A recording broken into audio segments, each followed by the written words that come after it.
Welcome and good morning, students, in Level 4 Organizational Behavior class. In today's lecture, we will discuss motivation content theories.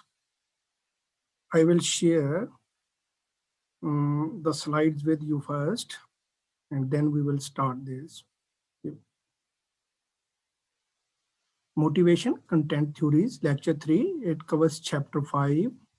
What you will learn from this today's lesson, you will learn what is motivation, and you will review the historical roots of modern motivation theories. Also, you will learn the difference between content and process approaches of motivation. And we will discuss some theories of like Maslow's and McLean's and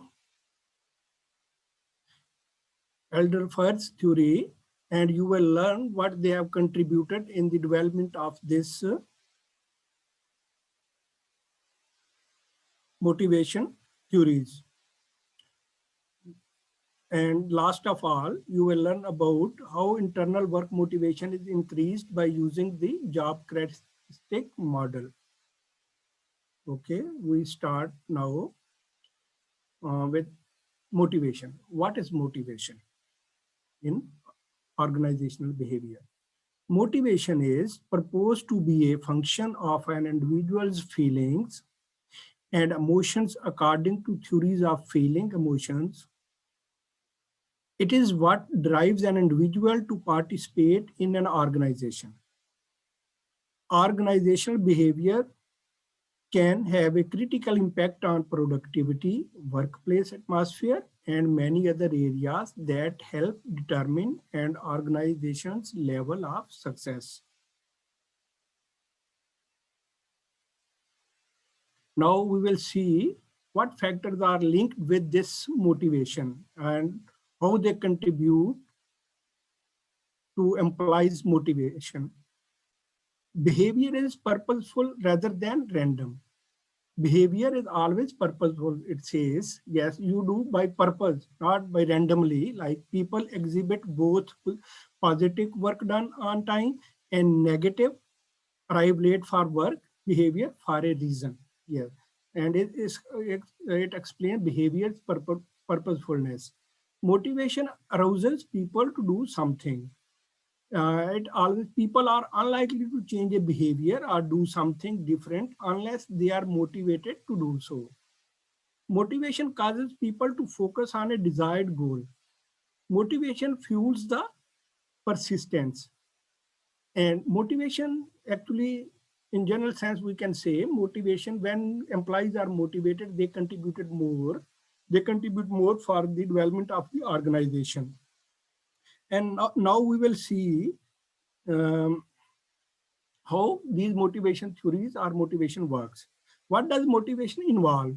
For motivation at work placement, yes, motivation for motivation, ability and opportunity. Ability and opportunity, they contribute and it enhance the work performance. For ability, what is required for ability? Age, health, skills, education, need to perform one's job. Yes, it increases one's ability to do the work. And opportunity, what is opportunity when it comes? Do you have the resources like tools, equipment, materials, environment, work conditions, leader behavior, rules and regulations, organization, politics, training, time, pay, etc. That can help you perform your job and move up to the ladder. It means if you have ability and you get an opportunity and you are pulled by motivation, you can do a better job and work performance will be increased. Now we will see some theories, historical contribution of some theorists and what they say. Need theories and reinforcement theory. Need theory is based on the premise that people are motivated by unsatisfied need. It means if their needs are not met, they will be motivated to do more. And if you will push them, you will motivate them, they will perform better because their needs will force them to do more. Reinforcement theories, based on the idea that behavior is controlled by its consequences, not by internal states such as instinct, instincts, needs, motion, or attitudes.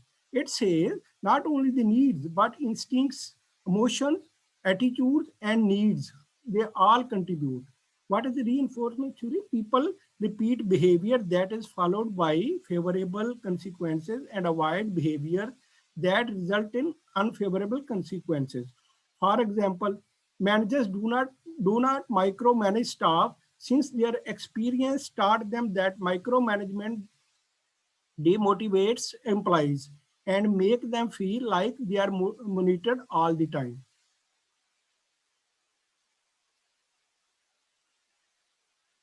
What are these historical roots of what is the historical root of modern motivation theories?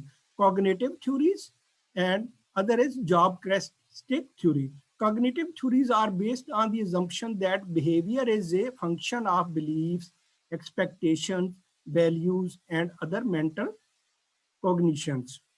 While job characteristic model theory says motivation are based on the notion that motivation is influenced by the types of tasks a person completes at work.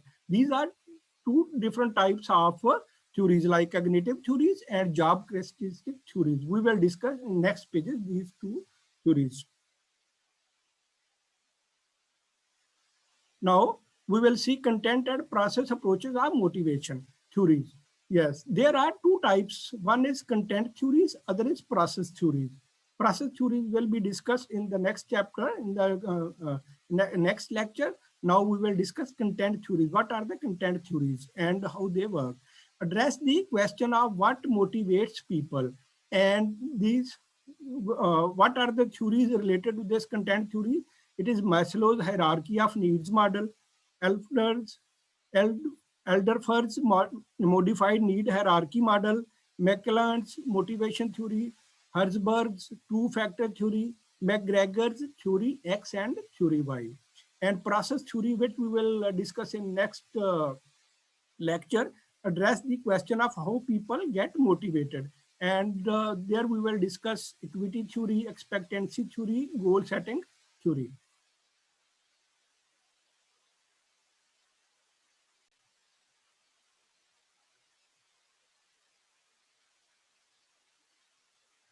Now we will see what is Maslow's need hierarchy theory. Abraham Maslow need hierarchy theory states that people are motivated to achieve certain needs and that some needs take precedence over others. Our most basic need is for physical survival, and this will be the first thing that motivates our behavior. Once that level is fulfilled, the next level up is what motivates us, and so on. Maslow's hierarchy of need theory puts forward that people are motivated by 5 basic categories of needs. Which are these needs? These are physiological needs, safety, love, esteem, and self-actualization. Maslow says that these needs push the person and these motivate them, people, to work in a better way at workplace. Now we will see these factors one by one. What is this one? Physiological need. What are physiological needs and how they help? Physiological needs provide lunch breaks, rest breaks, and wage that are sufficient to purchase the essentials of life. And safety needs. It provides a safe work environment and relative job security. Love needs, its demand is create a feeling of acceptance, belonging, and community by reinforcing team dynamics. Esteem needs, they require recognize achievements, assign important projects, and provide status to make employees feel appreciated and valued. And last one is self-actualization needs. They provide challenging and meaningful work which enable innovation, creativity, and progress according to the long term. This is what Maslow says, that these 5 factors, physiological needs, safety needs, love needs, esteem needs, and self-actualization needs, they help a person, they motivate a person to do a job in a better way and contribute for the betterment of the organization. Next is Alderfer's ERG theory. Alderfer's ERG theory is the extension of Maslow's need hierarchy theory, wherein the Maslow's 5 needs are categorized into 3 categories, with just like existence need, relatedness needs, and growth needs. Maslow explains 5 needs. And Alderfer worked on his theory and gave his own theory. And he says, no, these 5 needs, you can summarize these 5 needs into 3 categories. And he gives 3 categories which are explained here. Existence needs, relatedness needs, and growth need. What are existence needs and what they require? Maslow's safety and physiological needs plus basic material existence requirements. He combined both these in existence needs. Relatedness needs, Maslow's social and external esteem needs plus the need to maintain significant relations. He combined these two and gives name relatedness needs. Growth needs. What are growth needs? Maslow's self-esteem and self-actualization need plus intrinsic desire for personal development. These 3 need, existence need, relatedness need, and growth need, these are explained by Alderfer's ERG theory. Here you can see difference with Maslow's theory. More than one need can occur simultaneously. He says that this is not the requirement that at a time one need should come. He says more than one need can occur simultaneously. And also he says frustration, regression, analysis of this, and says if the gratification of a higher order need is being blocked, the desire to satisfy a lower need increase. If they say you can't fulfill the higher level order need, then comes the lower need at first. Progression down the hierarchy is also possible. Progression down the hierarchy is also, it says upward and downward both are possible. And in this model, he look at what he combines: existence needs, safety, security needs plus physiological needs, related needs, social needs plus esteem needs, growth needs, self-actualization needs plus esteem needs. And he combines in his model these things.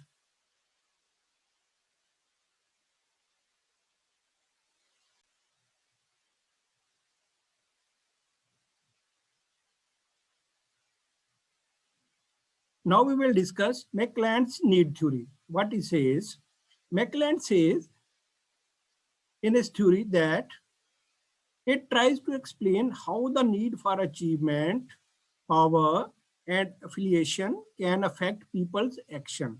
What?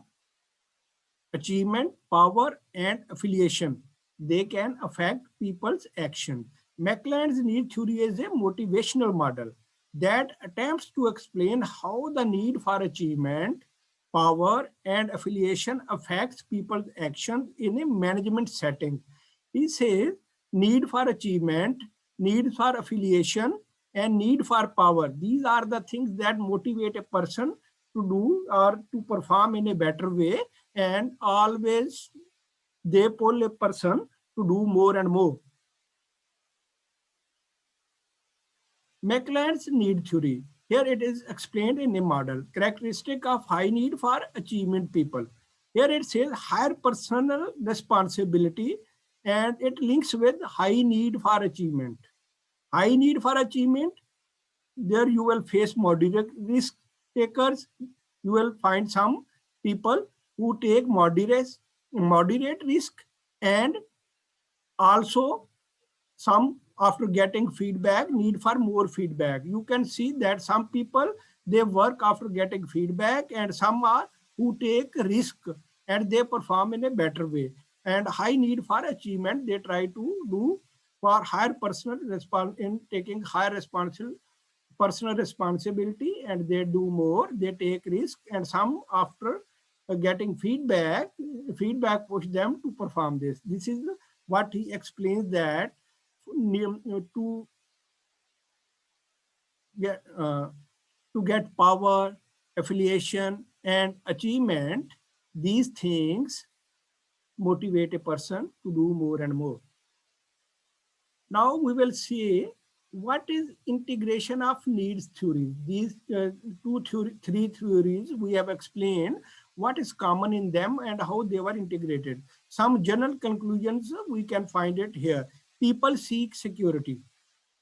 Security, people try to seek security. That is why they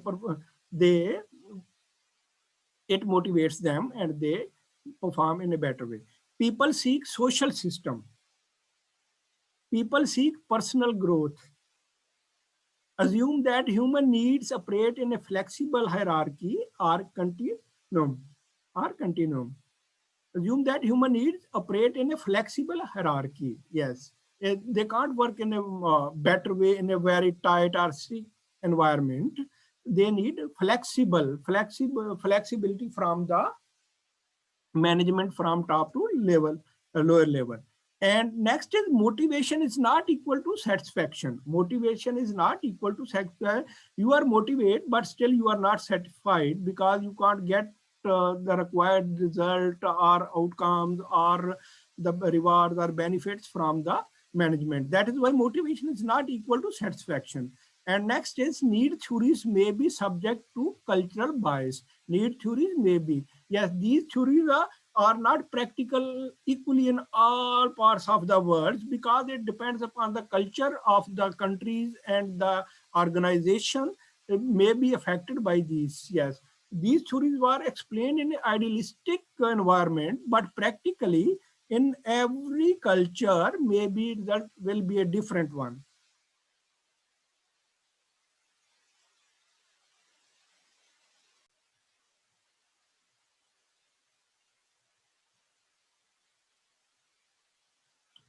Now we will discuss the job characteristic model theory. What is job characteristic model theory? It is the theory of work design, actually. It provides a set of implementing principles for enriching jobs in organizational settings. The, the original version of job characteristic theory proposed a model of 5 core job characteristics. What are these 5 core job characteristics? These are skill, variety, task, identity, task significance, autonomy, and feedback that affect 5 work-related outcomes like motivation, satisfaction, performance, and absenteeism and turnover. And these contribute through 3 psychological states, i.e. experience meaningfulness, experience responsibility, and knowledge of results. In this job characteristic model theory, these factors are like skill, variety, task, identity, task significance, autonomy, and feedback. They contribute to 5 factors like motivation, satisfaction, performance, and absenteeism and turnover. And they contribute at the end to 3 stages of psychological stages like experience meaningfulness, experience responsibility, and knowledge of results. Now we will discuss next one by one. What is the job characteristic model theory and 3 psychological states, how they are linked. Psychological state, they are linked with psychological state. One is linked with meaning experienced, responsibility, knowledge of result. Yeah, if the employee is an experienced person and he takes responsibility and he has the knowledge of his work, it will give this all will contribute to give a better result. Yes. And it will motivate him and he will perform in a better way. Yes. The next is job creation model. Next, determine experienced meaningfulness of work. The second psychological stage is determine experienced meaningfulness of work, and it is linked with skill variety, task identity, task significance. Skill variety. If employee is equipped with skillful techniques and he has variety of skills and he can identify the task and he can judge the significance of the task, he will perform in a better way through motivation, and it will contribute to experience meaningfulness of work. He can complete work in a better way. And the next one, next third stage is experience responsibility. And it is linked to autonomy, responsibility. If someone is experienced person and he performs well, he does well, and at the end, organization happy with him, he gets promotion and he gets autonomy. Yes, he can work freely. They can say that he is experienced person. He can perform in a better way. He can utilize his work, he can help the team, and he is a co-worker. And this autonomy is linked to experience responsibility. The job heuristic model. Next, knowledge of result and feedback.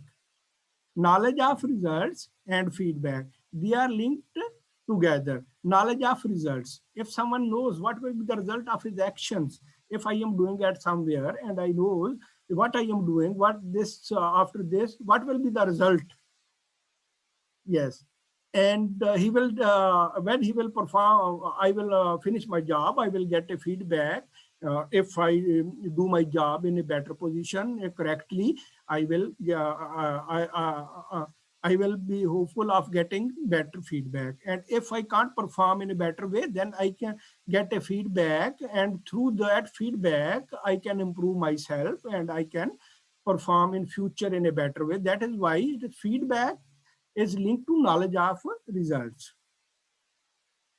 And now we can say application of the job characteristic theories. Application of the job characteristic theories.